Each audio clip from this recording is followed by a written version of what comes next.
What is going on, everybody? We're back at the A2 wind tunnel. This is my 5th or 6th time here with Al Watson from Race Louvers. Al, you want to say hi? Hey there, everybody. All right. He's working. Yeah, working hard. Hooking up the lines to the pressure probes on the radiator.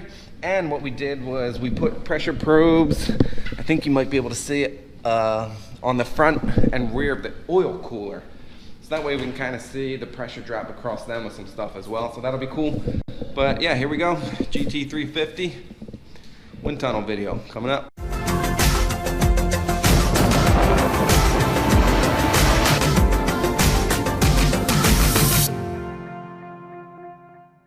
First few runs are done.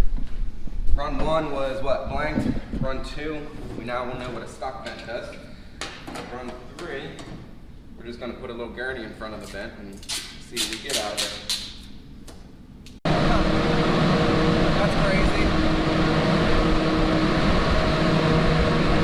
Look at that one right there. That one are going forward.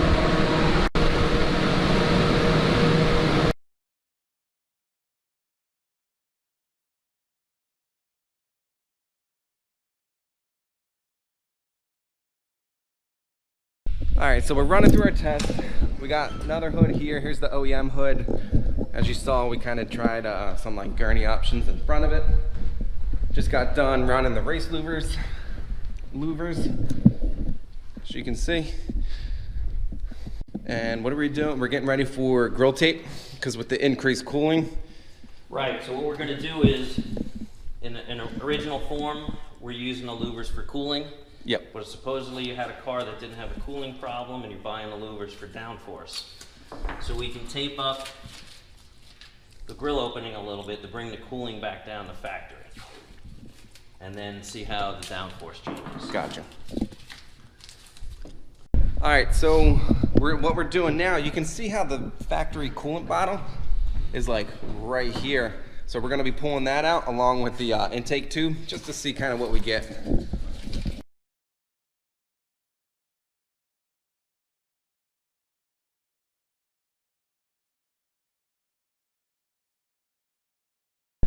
All right, so running through more tests, we took out that little radiator and filler between the radiator and the air condenser.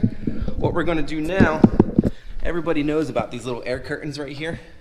So we're gonna tape these up and see what they do. All right, so interesting result. We still gotta spend more than 30 seconds looking at it, but we'll see. So now what we're doing is taping up these factory tire reliefs, which the only other tire relief we ever tested, that was my car out, right? Yeah. But that was like removing the whole rear half of the fender. Yeah, that was huge. It was huge, but that was actually probably one of the most efficient gains we ever did. So these ones, the factory ones, do have a, you know, a way for air to get out them, so they're technically functional, but how functional something this small, I don't know, so we'll see.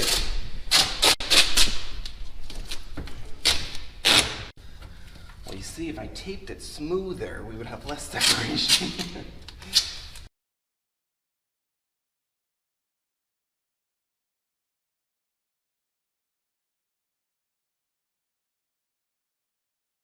All right, so taping them is actually a pretty neat result. We're gonna untape them to kind of put it back to like a stock setup, stockish. And now we're gonna run through our canard setups. I guess what, more front end stuff, so. All right, so we're swapping, or not swapping, we're just adding the uppers to be like our complete full set. And then this is gonna be our larger canard option. We will be testing like smaller cut canards later. I looked at the numbers really quick, but they were pretty good. Car's total efficiency went up. Obviously, downforce gain in the front. So yeah, good little win so far.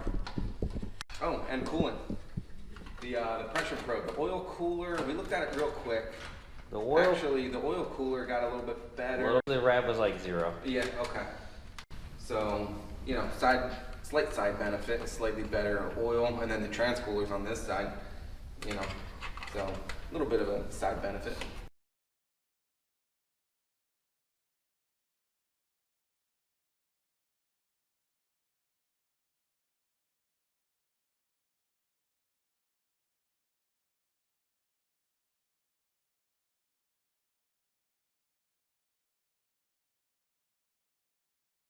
Alright, so upper canard performed actually really well, right? Yeah. And then we did this on the E36 video, where we did canards and tire blocker. I actually used all these numbers in the video I just did. So it'll be kind of cool to see what the canards do, what this does. After this, we'll pull these off. So we kind of have a bunch of numbers between several setups. Kind of what we're going for. Alright, so this run, what we're doing, we're pulling the canards off to see what just the tire blocker does. To kind of get, you know, a number of just canards, just tire blocker and canards.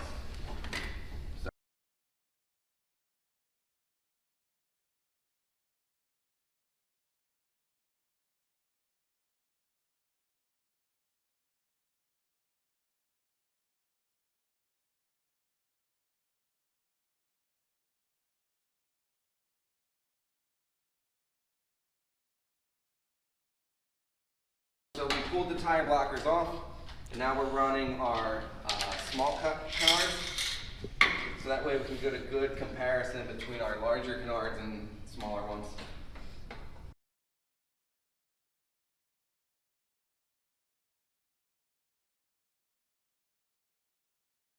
Alright, so the small cut canards are done. I think we looked at the numbers very quickly. But it's just like a packaging thing. Some people may not want the big ones, maybe class rule issues, whatever. So now we're gonna do side plates. Just keep moving along. So we're trying our side plate little tire deflector option. So this option was actually designed by Kyle and CFD. So we're expecting good things from this one. The thing about this setup is you're going to have to run our splitter, where our canards, you know, if you have a different brand splitter, you build your own, whatever, you know, these might not fit or work for you. So these perform actually really well. We're going to try, you can see how we got like a little slot in the bottom, which will be right here. You know, see what that does.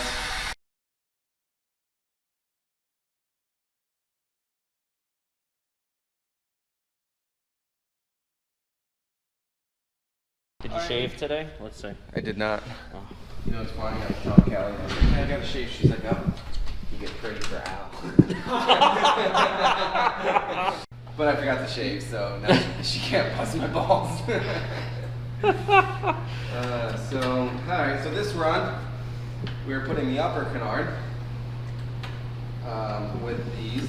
I don't think it's worth doing a lower canard run, because the lower canard lives in the high pressure created by this stuff, and I don't think it's a run worth doing. So yeah, we'll see what these do together. But yeah, every change we're doing is a good downforce generator, just some a little more efficient than others, or whatever the case may be. I guess depending on setups, that'll change shit too.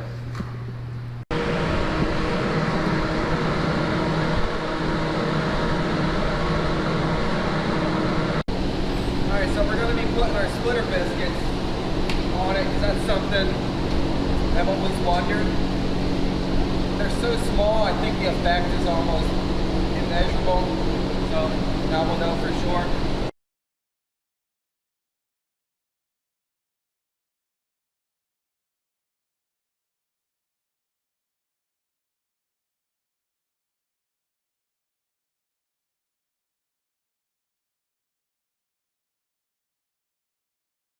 Alright, so what we're doing here, we're going to pull the gurney out.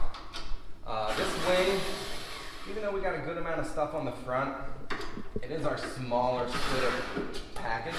I don't need to go all the way up. I'm gonna go.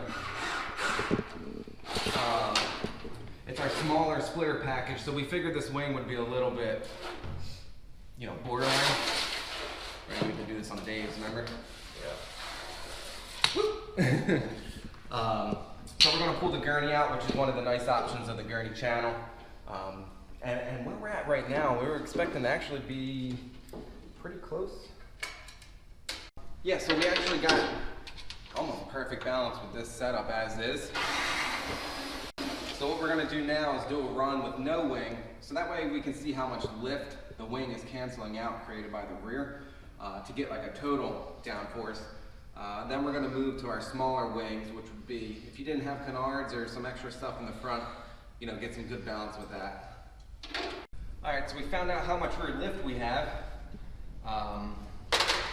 So that way we can kind of take that into consideration, how much lift the wing cancels out. So when we see the downforce on the rear wheels, we kind of get a little better idea.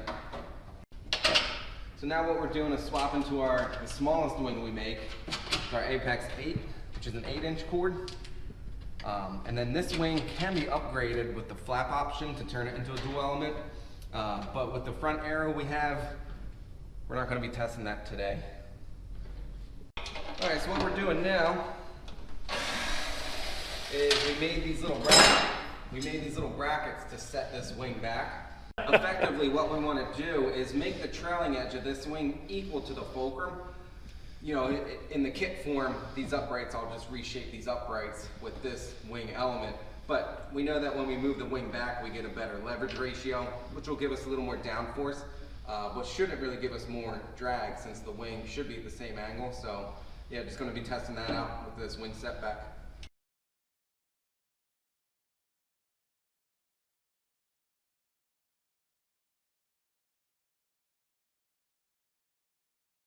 All right, so the set rack worked like we figured. It did get more downforce, even though it was at the same angle. But again, like I was mentioning, with all this stuff still on the front, this wing's a little underpowered. But with all this stuff on the front, our Fulcrum 14 gave us a good balance. So right now, what we're doing is putting a little 1/2-inch gurney flap on it, because we pulled the gurney flap off of our Fulcrum 14. So we know what it does on that. So now we will know what the 1/2-inch gurney does on our Apex 8 wing. All right, so we're swapping trunks right now to run the factory GT350R stuff. Al wants to try a couple spoiler options. So as I was saying, the gurney on the Apex 8 responded pretty well. Gave us a good amount of downforce increase along with the wing setback, and actually became a little bit rear biased again on the whole car, so that's good. So our wings cover a range of, you know, front end options. As long as you just add some wing angle, you know, you'll maintain that balance.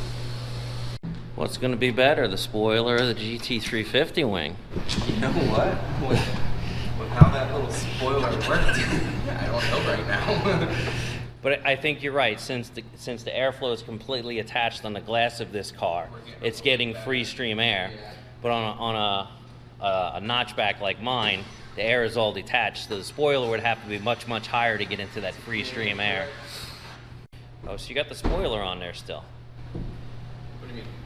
Yeah, I taped it up in between runs to save time, so then we can just come out and yank it off. All right, guys, so as you can see, the GT350R wing is on. We tested it with a little gurney. We're gonna yank this gurney off.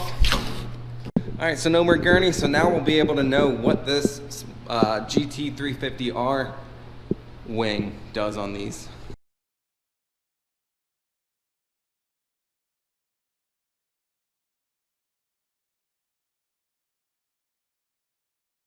All right, guys, so what we're gonna do on this one, we're gonna pull off this taped little air dam. Oops, oh yeah.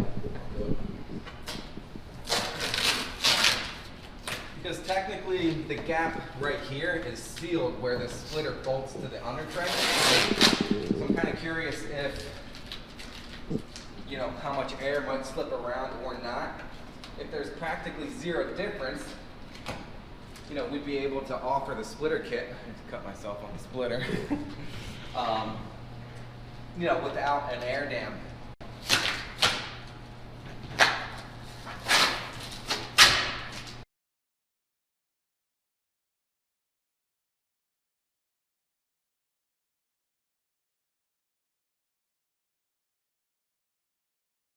Alright guys, we're getting close to wrapping up. As you can see, we pulled my splitter off. So now we're gonna get a stock GT. I gotta be a little bit clear with this. It's a GT350 with the GT350R splitter and wing. So effectively it's a GT350R at this point, as far as the Aero goes. So yeah, so now we'll have data on a stock GT350R that we can kind of run all of our numbers off of all of our parts from.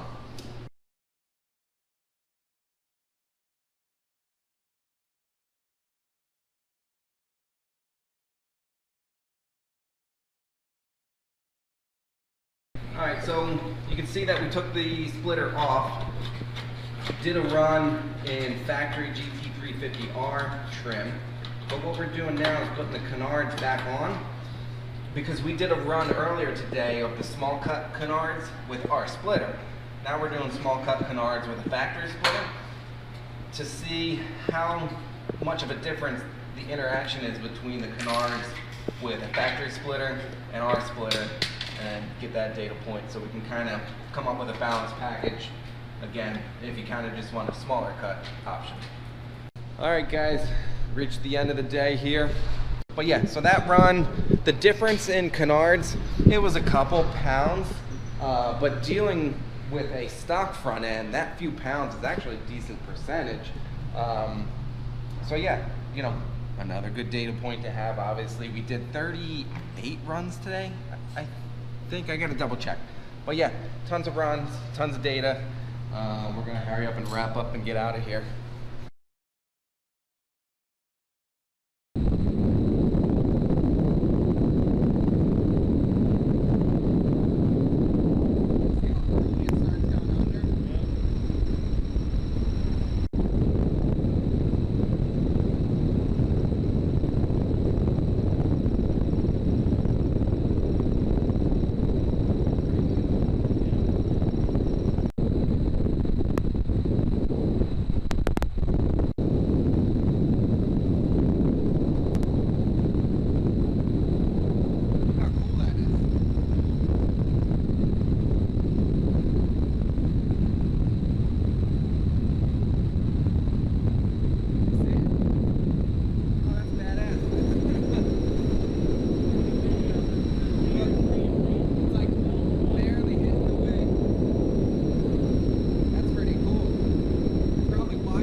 Alright guys, so I'm going to wrap this video up. Any parts that we have available or will be developing will be on our website, and I'll put a link to our website below. We already have our canards available.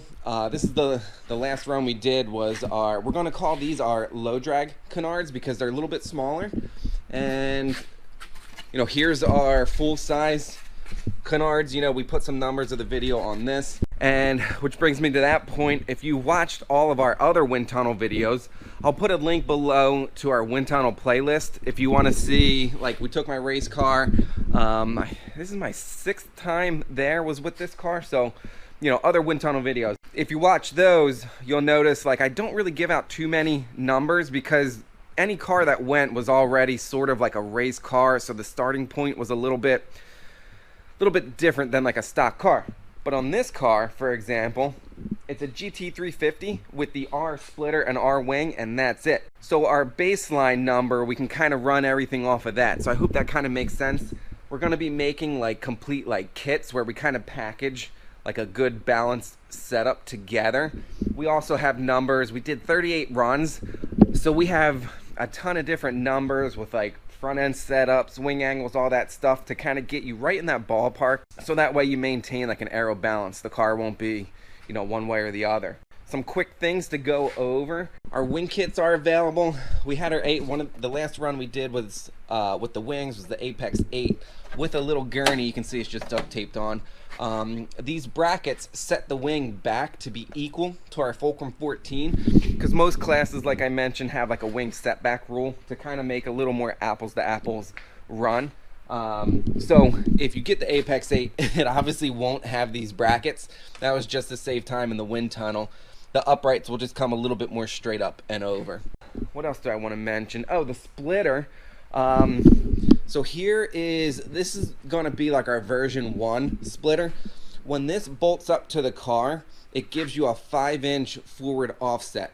Now, since we make everything in-house, we can make those bigger. We can make them smaller. If you have some class rules or whatever, just let us know. Despite its size, it's full carbon construction with a structural foam core. It still has our side plate set up on it. Now, I just had blue PLA, that's why these ones are blue. What we are going to do is 3D print those. They aren't high-loaded parts, and what that allows us to do is we don't have to make a mold, which is very time-consuming. We can just kind of, we have the file, we can just start printing them out. And the other kind of neat thing is if you have your own home-built splitter and you want them, say, a little bit shorter, a little bit longer, a little bit whatever, we can kind of tweak them a little bit for you. So that's kind of cool, where making them out of carbon, okay, a carbon part is cool, but we're kind of fixed to that one specific size, and that is it. So they'll be available, actually probably by the time you watch this. Let's see, what else? Oh, something I have to mention. I'm going to do a separate video on it, but you can see the way that the splitter goes under the car and where it bolts to the factory under tray, there's no gap along this whole back edge. So if you noticed the one run we did where we pulled the duct tape off, sealing the gap between the splitter and the factory R splitter, there was practically zero change. The front actually made a tiny bit more downforce, and the car overall actually lost like 0.2 of a pound of drag, which are actually both in the better direction you would want. So we're going to offer our splitter kits without that little air dam. That'll be nice because we can offer them at a better price point, as well as, say you go off track, that little air dam has much less chance of ripping anything else off with it. So, it's kind of like a win-win all around, and undisputed numbers from the wind tunnel. On this car, with a factory under tray, you don't need it. Now, don't try and do this if you don't have the factory under tray or another car. It's kind of a unique situation on this setup. So anyways, I feel like I'm rambling on a little bit. I will do future videos, kind of like I said, going over the splitter, maybe going over a couple other like options, little like break off videos of this video. So anyways, hope you guys enjoyed this one. Please give it a thumbs up and hit that subscribe button if you liked it. As always, thanks for hanging out, and I'll see you in the next one.